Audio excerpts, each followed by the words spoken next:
a vida de oração do cristão. Primeiro, será que você tem tido tempo para orar? O que é oração? Pois é, a oração é a nossa conversa com Deus, nossa intimidade com Deus. Sim. E o problema, né, para os nossos dias de hoje é como tem sido a nossa oração, o que a gente tem orado, o que a gente tem pedido. Porque a Bíblia vai falar e vai nos incitar a colocar tudo diante de Deus. Sim. Só que, às vezes, também a gente está colocando certas coisas que não está de acordo com a vontade de Deus. Certo. Então a gente precisa buscar isso e é através da leitura da Bíblia que a gente vai buscando e conhecendo essa vontade de Deus.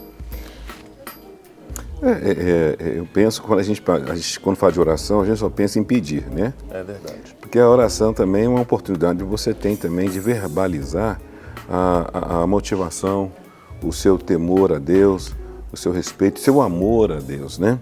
Eu vejo hoje em dia, Ricardo, que as pessoas estão começando a oração do Pai Nosso pelo inverso. Começa de baixo para cima. Ou pede cura, ou livramento, né? Ou os bens, né? O pão de cada dia. Então, a oração parece que se resume a isso. É cura, livramento por cada violência e o pão de cada dia que não pode faltar.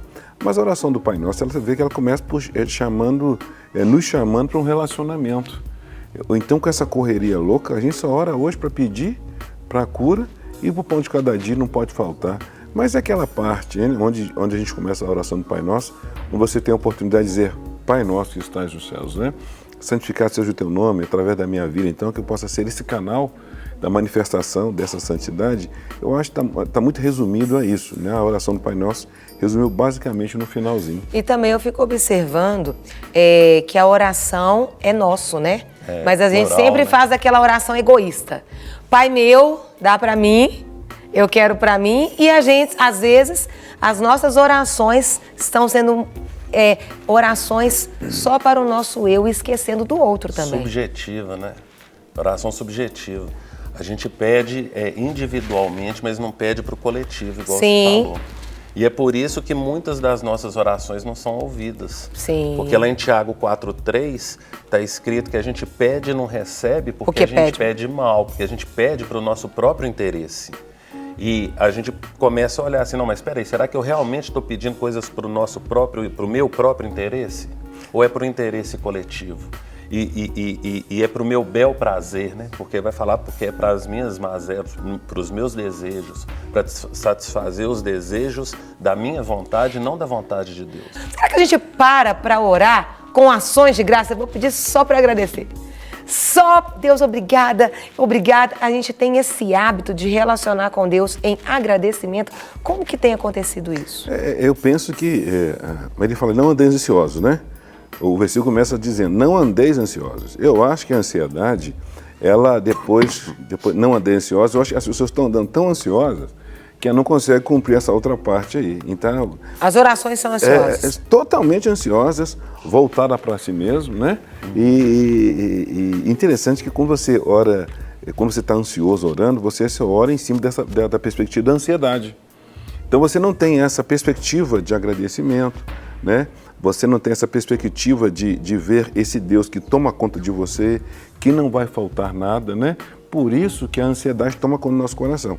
Porque se você entendesse que o Senhor é o nosso pastor e que verdadeiramente nada há de faltar, então já eliminaria isso daí. Mas essa concepção hoje de senhoria de Cristo também é outro ponto, que quando você entende o senhorio de Cristo, as suas orações, então, elas modificam.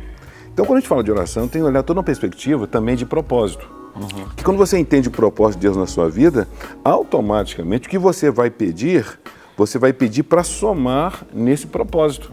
Mas hoje, se você perguntar às pessoas qual é o propósito da vida dela, ela não sabe. Então ela pede qualquer coisa e, como você disse mesmo, voltar para o bel prazer. Então, quando você entende o propósito de Deus na sua vida, que é o propósito maior, então você tem essa conexão de pedir segundo tudo aquilo dentro do propósito de Deus para a sua vida. Mas como você disse mesmo, o meu sonho, aí você pede para o seu, mas você não pede para o reino e nem dentro da perspectiva de Deus que ele proporcionou para você realmente cumprir esse propósito. E lá em 1 João, no capítulo 5, está falando que a gente deve pedir de acordo com a vontade de Deus. Isso. É a vontade de Deus, não é a minha vontade. O problema é que como é que eu vou saber qual que é a vontade de Deus? Aí entra num outro tema que eu preciso ler a Bíblia, porque senão eu não vou ficar sabendo qual que é a vontade de Deus. Tem gente até de mal de Deus porque Deus não responde a oração. Não, porque ele não é porque nem não faz responde, a vontade dele. Não faz a vontade dele. Aí você começa a buscar o seguinte, a sua conversão, qual que foi a sua motivação? Porque a gente precisa desenvolver a nossa salvação. Sim. Desculpa. Eu vim para o Evangelho, às vezes, por uma motivação, mas eu tenho que ser transformado, me deixar transformar para eu saber qual que é o meu chamado. Então, a hora que a gente vê as pessoas ao longo, a história, né? Ao longo ali da Bíblia, a gente vê certas orações que a gente fala assim, olha, não tem condição a minha oração com a oração dessa pessoa. Por exemplo, Paulo. Paulo, quando ele estava preso, e ele estava preso lá em Roma, ele escreve para o pessoal de Éfeso, pedindo para eles orarem por ele, não pedindo libertação, mas pedindo sabedoria.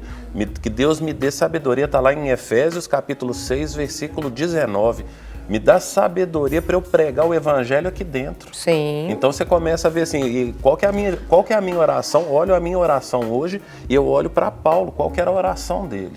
Mas Paulo tinha um propósito, ele sabia exatamente porque foi chamado. Eu estou dizendo, a falta de propósito, ela limita essa oração totalmente terrena. Ao pão e ao pão, ao livramento e à cura. É basicamente orações superficiais. Orações superficiais. Se alguém se recusa a ouvir a lei, até as suas orações serão detestáveis. Ou seja, eu vivo a minha vida, eu sou dono do meu nariz, daí eu vou lá orar. Ou seja, a sua oração é detestável para Deus. Não está alinhada. Não está alinhada. Não tem como. Não tem. Aí é o que eu estava falando a respeito da necessidade da leitura. Porque a Bíblia vai nos mostrar qual que é a vontade de Deus. A hora que eu vou lá para as Escrituras, Jesus vai falar para mim lá em Mateus, no capítulo 6, do versículo 25 até o 34, que eu não devo andar ansioso por coisa alguma, mas que eu devo buscar em primeiro lugar o reino de Deus e a justiça de Deus. Sim. O problema é que quando a gente chega às vezes para as pessoas e pergunta o que é o reino de Deus e a justiça de Deus, eles não vão saber responder. Por quê? Porque às vezes não vão ler a Bíblia ali e não vão saber o que é. O que é esse reino, o que é essa justiça e como que eu devo buscar, que é o buscar em oração, né? Porque antes ele já vem falando de oração. E a Bíblia diz que o reino de Deus não é comida nem bebida. E nem bebida. Esse foi o detalhe. Então a leitura bíblica, ela abre esse leque para entender que o reino de Deus não é comida nem bebida. E como você falou, se eu tenho que buscar em primeiro lugar o reino de Deus, o que eu tenho que buscar antes da comida e bebida? Que é aí que está o detalhe, mas a gente resume, a gente restringe a comida, bebida e livramento, porque não adianta, a Bíblia diz que o reino de Deus é paz, justiça e alegria. Então veja bem, se você não tem paz, até sua comida fica ruim. Você não tem apetite, se você não tem essa alegria, é diferente. Onde você está, não fica bem. Você está sempre saindo do lugar, sempre fugindo. Eu vejo pessoas que você está sempre fugindo porque não encontrou essa paz. Né? E está sempre procurando correr atrás de coisa. Então na hora de parar, né? E ter esse encontro verdadeiro com essa paz, que é a verdadeira paz, que é o príncipe da paz, que é Jesus. É isso que faz sentido na vida. Então toda essa oração deturpada, essa oração superficial, é tudo falta de conhecimento, de fato que é o reino de Deus.